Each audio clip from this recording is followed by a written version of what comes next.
What is up guys, Stu here. So recently I found myself lying in bed, ready to drift off after a nice long day of doing whatever I was doing, thinking to myself, man, sleep is going to be so rad right now. But my mind had a slightly different idea about that, because for the next however long, all I could think about and look at was the corner of my room. More specifically, whether or not Toni Collette was going to come out of that corner with a bit of chicken wire around her neck, doing her thing. Basically, yes, okay? I'm still shook up by Hereditary. It's been however many months since I've seen it, and I still find myself thinking about it late at night. But in the spirit of not being able to sleep at night because of a make-believe thing that someone made from their mind with a camera on screen from nothing, I thought I'd go back and think about all the other films that have left me going, oh god, no, please, really please no, can we not do this anymore? So join me as we take a leisurely stroll down memory lane. Except in this instance, memory lane's a very fucked up, very dark, terrifying alley that you might die in.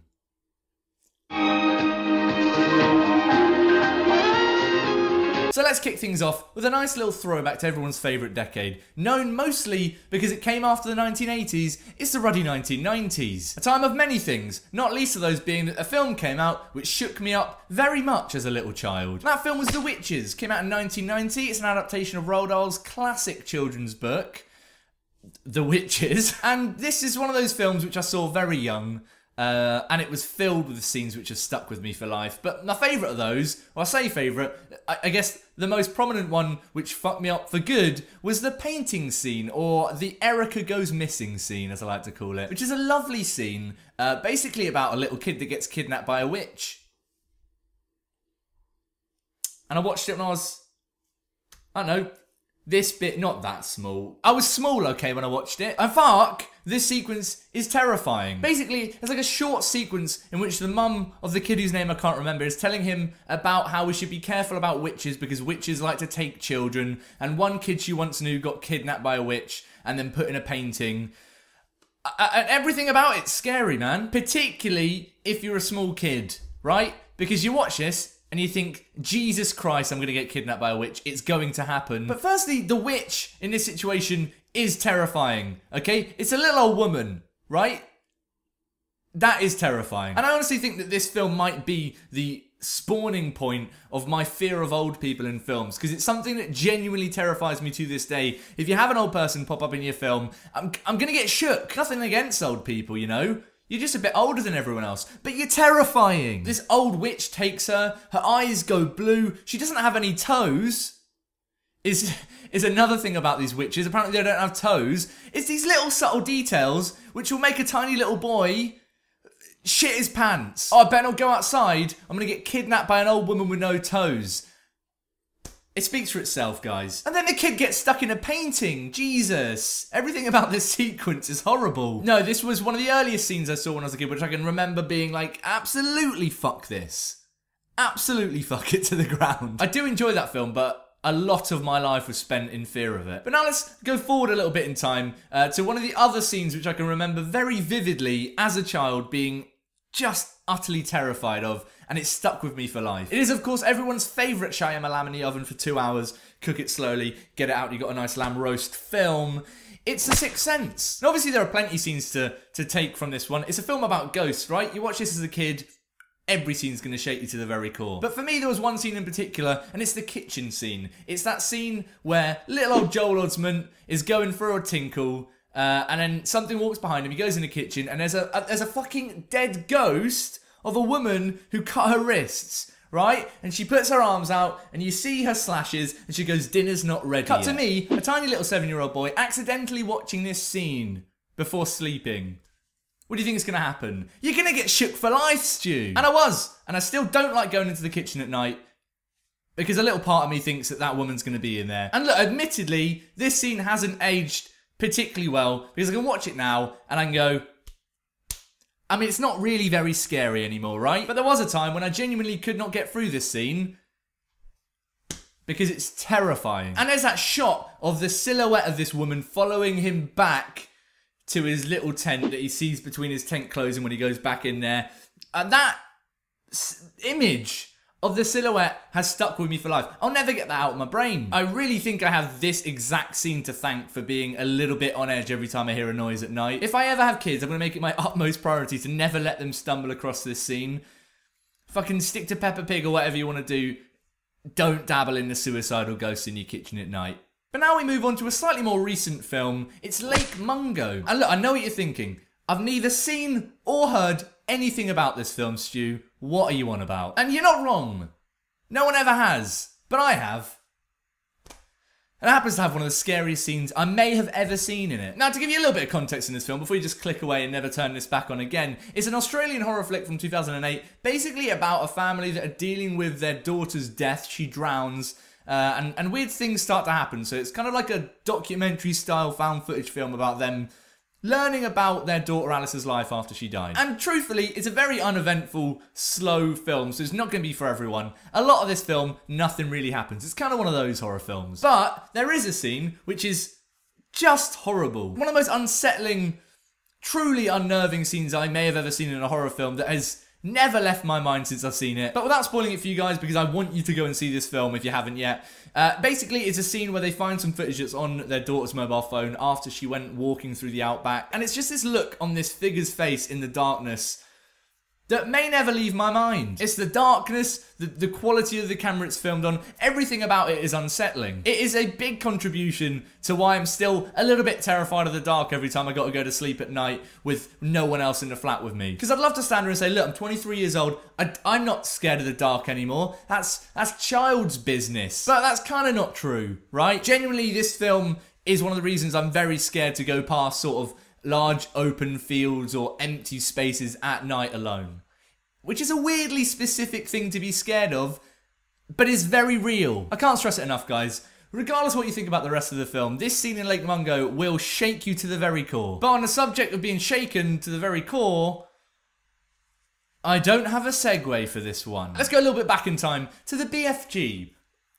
Not Spielberg's one, the OG BFG, 1989 BFG, which is a classic in many eyes, but there are still quite a few people that are like, what? I didn't know there was an old cartoon of the BFG, and to those people I say, turn this video off right now and go fucking watch that shit. I think it's all on YouTube. Honestly, go look it up. But now we're starting to see a little bit of a trend here for young Stu, right? Roald Dahl, not good for my brain. Not good. First we had terrifying old people in the witches, now we've got terrifying cartoon giants in the BFG. Roald Dahl, man, what are you doing to me? For some reason, parents seem to think it's alright to show their kids Roald Dahl film adaptations at an early age. Look, the books are fine. You read in these words, it's quite fun. It's written jovially. The fucking films though, man, they'll shake you up. And in the BFG, I swear to God, the giants are scarier than any demon, ghost, whatever sort of bad guy you want to have in a horror film in modern cinema. I mean, seriously, these things are terrifying. Oh, Slender Man. Fuck you, Slender Man. These giants make Slender Man look like a fucking Cabbage Patch Kid.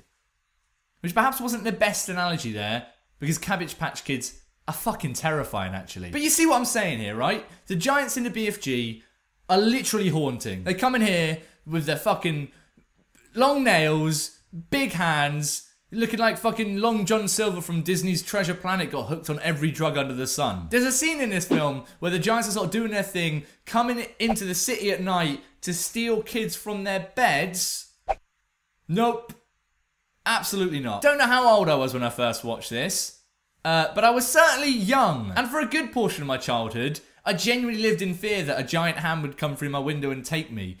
100%, that was a fear I had. I don't know what it is, if it's the character design of these giants, which is truly terrifying, or the fact that the whole sequence here is genuinely executed like an actual horror film. Like, actual horror film music, jump cues, lightning, darkness, everything about the sequence is terrifying. And yes, I gotta bring it up, the new BFG they did with Spielberg, regardless of what you think about that film, the giants in that one are nowhere near as terrifying as they absolutely should be. Just go back and watch the first BFG and you'll know what I mean. But let's leave Roald Dahl alone for a minute. I've kind of saved the best to last here. Let's get into one of the films which shook me up the most in my childhood, teenage years. That is The Others. Because before Nicole Kidman was breaking Ewan and my own heart in Moulin Rouge, side note, best musical ever made, fight me, she was breaking my soul in The Others, which is a 12. Okay, this film was rated 12. What the shit is going on there? There is far too much terrifying shit happening in this film for it to be rated a 12. How did that happen? And look, every scene in this film shook me up when I first watched it. Not gonna lie, every scene without fail. And I think a big part of that is the fact that I watched it way younger than I should have, because I have sisters who are terrible people and think it's good to show their younger brother shit like this when he's very young. Fuck you guys, special shout out there. But the scene that has forever stuck with me and will perhaps never leave me is the old woman veil scene in this film. I think you know which one I mean if you've seen it. Now, I gotta let it be known, I rewatched all of these little clips in research for this video, right? Trying to work out which ones I'd include, which ones I wouldn't, what they're like now.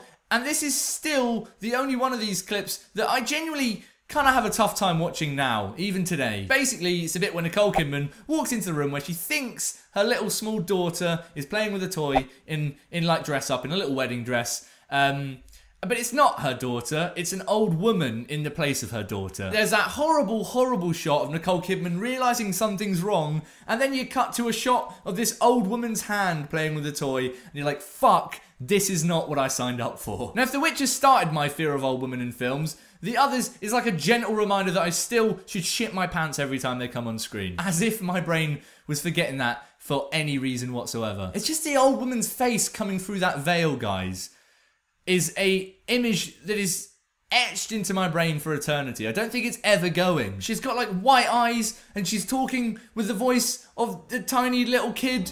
Are you mad? I am your daughter. Oh my god, everything about this scene is fucked. Legitimately, this scene gave me nightmares for weeks. I'm not exaggerating. I can vividly remember multiple nights across a span of months where I could not sleep because I'd seen this scene. And it's in a 12! It's in a fucking 12! Can we all just agree that really The Others is like a 15 minimum? Just so that we don't have to show kids it, because genuinely 12-year-olds are going to get scarred forever. Exhibit fucking A. I don't ever want to get married or old. I don't know how to avoid those. And that's it, guys. Those are some of the movie moments that fucked this 23-year-old's life up for good when he first saw them. Yay! It is weird, though, thinking about what scenes stick with you and the specific frame of mind you got to be in at the moment of watching it that will change that. It's interesting. Different people have different things that are scaring them in films and weird different moments which might not be terrifying to anyone else, but to you, you're just like, absolutely no thank you, I don't want any more of that in my mind. So on that note, let me know underneath in the comments any of the film moments that have stuck with you for life and just scarred you to no end. And I'm really hoping that it doesn't turn out it's just me that got a lot of terror from the 90s Roald Dahl film adaptations. Please, someone else out there be as terrified as me. But thank you guys for watching today. If you enjoyed this video, please do consider clicking subscribe. Helps me out, but also means that you won't miss any of this weird content that I like to put out every now and then on the channel. I'm gonna go and watch the happiest thing I can possibly think of to kind of, you know, purge my mind of these horrible, horrible thoughts. I'm alone right now in the flat, and I'm already a bit terrified there's going to be an old woman under a veil in my bedroom, so I'm not going in there anymore. But until next time, stay beautiful, mother truckers.